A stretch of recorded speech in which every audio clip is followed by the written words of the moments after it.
lagi bersama saya Haris MD Trip Gudang Garam Banda Aceh. Kita mau wawancara dulu, tanya jawab sama outlet Arif yang sudah beroperasi program sampai dengan week 43 ini. Bang, mau nanya nih, kalau misalnya sebelum ada program ini, satu hari itu bisa habisin berapa bungkus? Kalau untuk Surya 12 10 bungkus lebih. 10 bungkus lebih. Iya.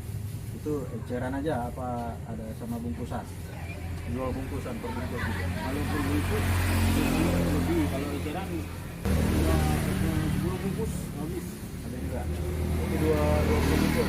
Dua per batang sama dua bungkusan ya. Jadi kalau untuk selama ada program nih, itu bisa habis berapa banyak? Kalau per bungkus habis 2 slot, 3 slot lebih. Kalau untuk per bungkusan aja. Iya. Kalau untuk eceran aja? Kalau untuk eceran Dua batangan. 2 slot. Dua slot habis. Dua slot habis. Ya. Jadi inilah hasil sampai dengan minggu ke 43. Apa masukan untuk program selanjutnya?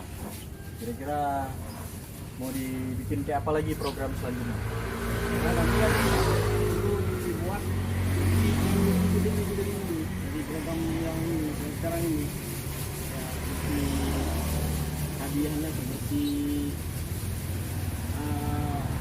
iPhone, Wah, hadiah iPhone juga. motor, ya.